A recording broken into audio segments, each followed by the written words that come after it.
श्री गणेशाय नमः। नमस्कार दोस्तों, मैं पंडित विवेकानंद शास्त्री और आप देख रहे हैं हमारा यूट्यूब चैनल भविष्य दर्पण एस्ट्रो। आप सभी का हार्दिक स्वागत एवं अभिनंदन है हमारे इस चैनल में। तो दोस्तों, आज का हमारा यह वीडियो मकर राशि वालों यानी कैप्रिकॉर्न वालों के लिए बहुत ही महत्वपूर्ण एवं लाभप्रद रहने वाला है, क्योंकि आज के इस वीडियो में हम एक बहुत ही महत्वपूर्ण एवं शुभ ग्रह के राशि परिवर्तन से मकर राशि वालों के जीवन पर पड़ने वाले प्रभाव के विषय में बात करने वाले हैं।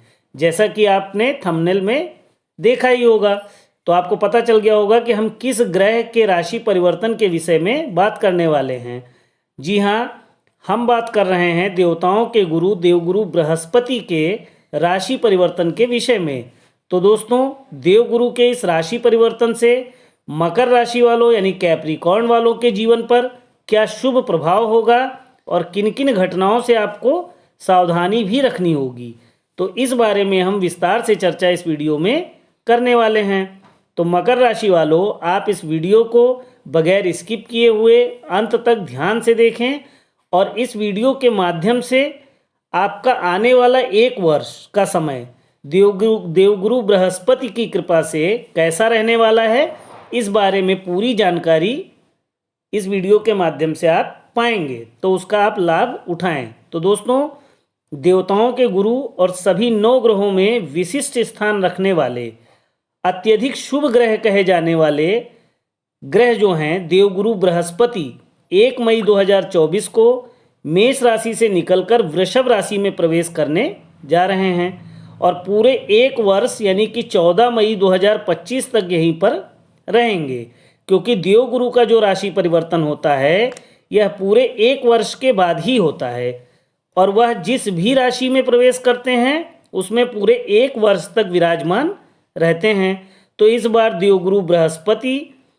मेष राशि से निकलकर वृषभ राशि में आ रहे हैं और आपकी राशि यानी कि मकर राशि कैप्रिकॉर्न के पंचम भाव में प्रवेश करेंगे, यानी कि आपके राशि के पंचम भाव में बैठेंगे देवगुरु बृहस्पति। और उनके आपके पंचम भाव में बैठने से उनकी जो दृष्टियां हैं वो आपके नवम भाव, एकादश भाव यानी 11वां भाव और लग्न भाव पर यानी कि फर्स्ट हाउस आपका जो प्रथम भाव है उस पर पड़ रही हैं।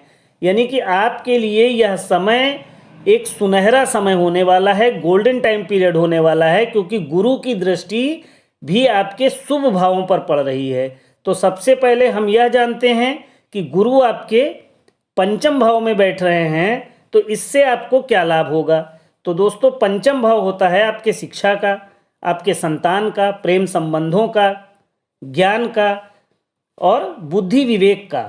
और जैसा कि देवगुरु बृहस्पति भाग्य के, संतान के, धर्म के, धन के और ज्ञान के कारक माने जाते हैं और इनकी दृष्टि जिस भाव पर पड़ती है उस भाव के प्रभावों में वृद्धि होती है। और देवगुरु आपके पंचम भाव में स्वयं ही बैठ रहे हैं, तो आपके पंचम भाव के प्रभावों में भी बहुत शुभ प्रभाव डालेंगे। तो 1 मई 2024 से लेकर 14 मई 2025 तक यह इनका टाइम पीरियड होगा।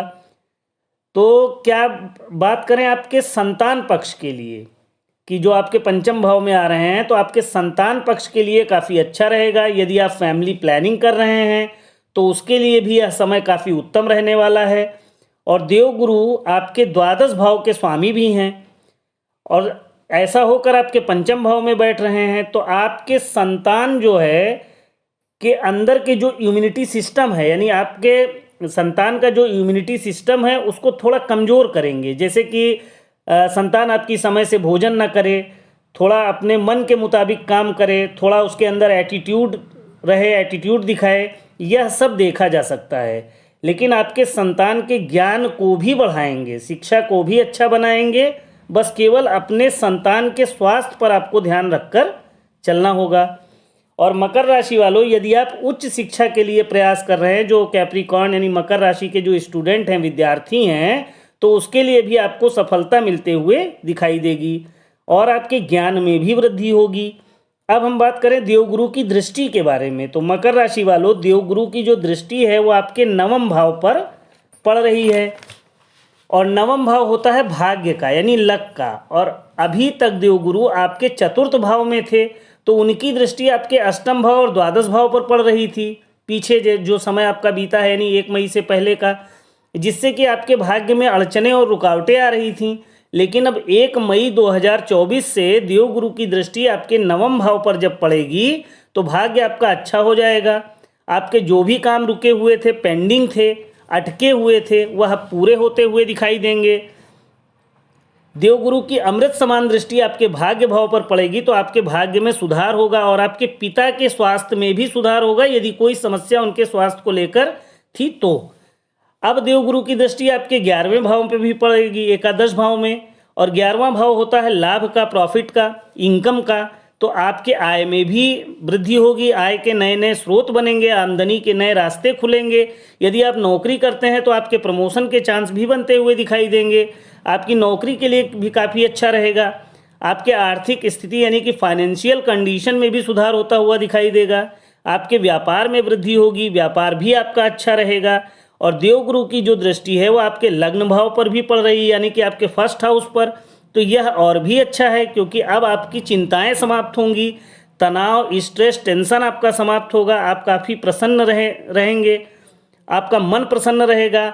यानी कि जो आप पहले से चीज़ों को जो बीत चुका है, आप उन चीज़ों को सोच सोच कर जो काफ़ी स्ट्रेस, तनाव, टेंशन ले रहे थे, उससे आपको छुटकारा मिलेगा उन सोच विचारों से। और आप अपने प्रेजेंट यानी वर्तमान जो अब हो रहा है उस पर फोकस करेंगे और उस पर ध्यान देंगे। आप अपने कल की बातों को छोड़कर आप अपने वर्तमान यानी कि आज को लेकर काफ़ी ध्यान देंगे और इसी से आपको प्रसन्नता प्राप्त होगी। आपके मान सम्मान में वृद्धि होगी, आपके पद प्रतिष्ठा में वृद्धि होगी। तो यह देवगुरु का राशि परिवर्तन मकर राशि वालों के लिए यानी कैप्रिकॉर्न के लिए एक सुनहरा समय यानी कि गोल्डन टाइम पीरियड रहेगा, क्योंकि ठीक 12 वर्षों के बाद यह समय आपके जीवन में फिर लौटकर आ रहा है। तो मकर राशि वालों, जैसा कि आप जानते हैं आपके ऊपर 7.5 का अंतिम चरण भी चल रहा है और 7.5 आपकी जो शनि देव की 7.5 है वह समाप्ति के तरफ है। तो अब आपको आपका जो समय है, जो आपने पिछले कई वर्षों से या पिछले 1 साल से आपने तमाम प्रकार के कष्ट झेले हैं, तमाम प्रकार की स्ट्रेस, टेंशन, तनाव आपको मिला है, आप बहुत ज़्यादा परेशान हुए हैं, उन परेशानियों से अब आपको देवगुरु बृहस्पति के माध्यम से, इनके राशि परिवर्तन के माध्यम से आपको काफ़ी अच्छा उन परेशानियों से मुक्ति मिलते हुए आपको दिखाई देगी। और आपके जो चिंताएं आपकी थीं, आपके जो स्ट्रेस थे, तनाव थे, उनमें भी काफ़ी हद तक सुधार होगा। स्ट्रेस, टेंशन आपका ख़त्म होगा और आपका जो आने वाला टाइम पीरियड है यह काफ़ी अच्छा रहने वाला है। तो मकर राशि वालों, यह जानकारी आपको कैसी लगी कमेंट करके ज़रूर बताएं। वीडियो को लाइक करें और ज़्यादा से ज़्यादा शेयर भी करें। तो दोस्तों, आज के लिए बस इतना ही। फिर मिलेंगे एक नई जानकारी के लिए, नई जानकारी के साथ। तब तक के लिए विदा लेते हैं। हर हर महादेव।